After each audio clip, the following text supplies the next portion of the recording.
Assalamualaikum teman-teman. Hai semuanya, perkenalkan nama saya Firna Zulifta. Saya dari kelas 12F. Saya mau menjelaskan sama kamu semua apa itu radiasi gelombang elektromagnetik. By the way and busway, kamu yang nonton ini video sudah tahu apa itu radiasi gelombang elektromagnetik? Kalau belum, nonton aja ini video sampai habis. Nanti saya kasih tahu kamu apa itu radiasi gelombang elektromagnetik. Stay tune. Nah, apa itu gelombang elektromagnetik? Jadi, gelombang elektromagnetik adalah gelombang yang dapat memancar tanpa media rambat, yang membawa muatan listrik dan magnet.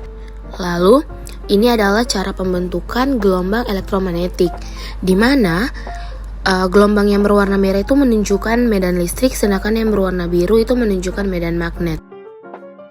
Oke, di sini semisal ada suatu ruang di mana medan listrik terbentuk secara sinusoidal, maka akan terbentuk pula medan magnet secara sinusoidal, dan itu akan saling tegak lurus.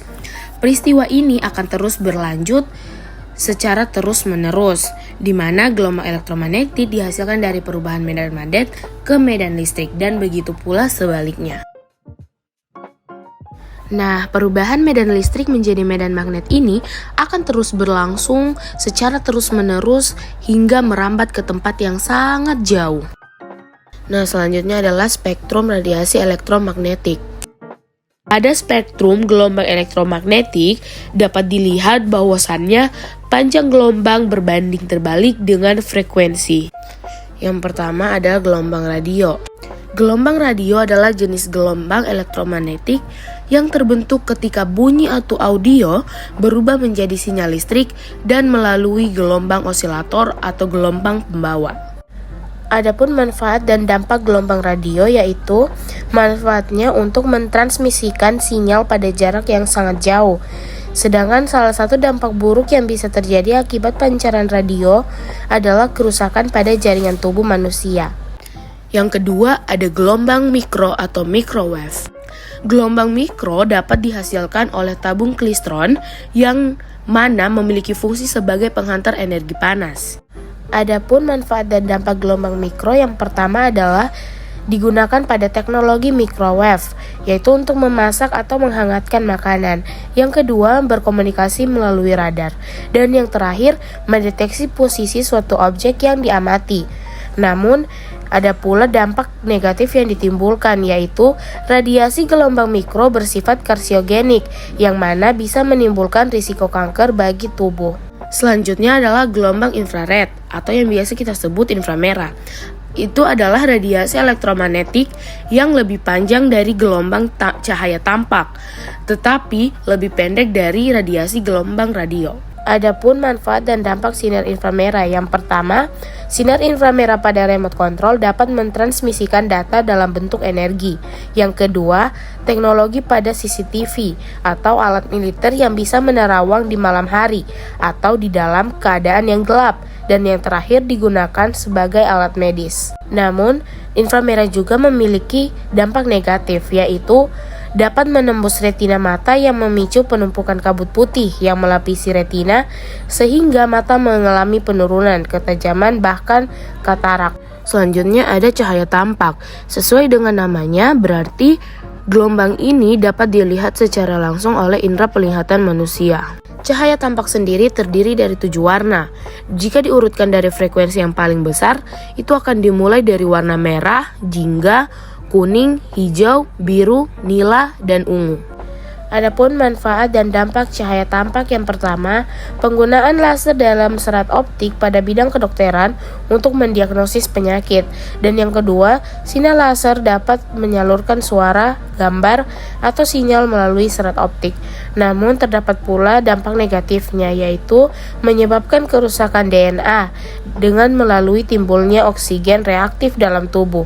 Kerusakan DNA ini dapat menyebabkan sel menjadi berfungsi tidak normal.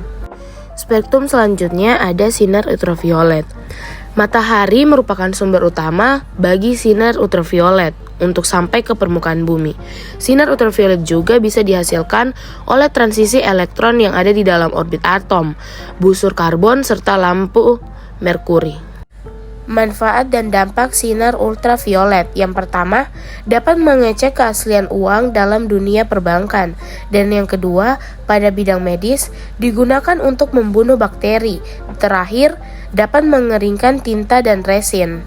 Adapun dampak negatifnya, paparan sinar ultraviolet yang berkepanjangan dapat merusak jaringan mata dan menyebabkan terbakar pada permukaan mata atau yang biasa disebut dengan fotokeratitis. Next, itu ada sinar X. Nah, sinar X itu memiliki daya tembus yang sangat besar, bahkan lebih besar daripada sinar ultraviolet. Namun, sinar X memiliki gelombang yang terpaut cukup pendek, akan tetapi frekuensi sinar X itu sangat tinggi. Manfaat dan dampak dari sinar X. Umumnya dalam dunia medis, sinar X itu digunakan untuk mendapat pencitraan melihat organ dalam tubuh dan tulang atau yang biasa disebut ronsen. Sedangkan dampak negatifnya sendiri, sinar X dapat merusak sel-sel di dalam tubuh yang meningkatkan potensi resiko kanker bagi tubuh manusia. Dan yang terakhir adalah sinar gamma. Sinar gamma sendiri merupakan gelombang elektromagnetik yang paling kuat. Bahkan sinar gamma dapat menembus struktur padat dan dapat mengubah struktur atom menjadi atom yang berbeda-beda. Yang terakhir, manfaat dan dampak sinar gamma. Di dalam dunia medis, sinar gamma digunakan untuk alat pemindai atau CT scan. Lalu, sinar gamma juga dipergunakan untuk penyembuhan penyakit kanker dengan metode operasi pisau gamma. Dampak negatifnya sendiri yaitu apabila paparan sinar gamma pada tubuh terlalu berlebihan, maka akan menimbulkan kemandulan atau yang biasa disebut infertilitas. Sekian dari saya, semoga video ini bermanfaat bagi kalian semua. Dan untuk menutup video kali ini, saya memiliki satu quotes yang saya kutip dari Fiersa Besari, yaitu menaruh harapan tidak perlu berlebihan, beberapa rencana baik harus bertemu dengan kenyataan buruk. Wassalamualaikum warahmatullahi wabarakatuh. Have a nice day everyone. Bye-bye.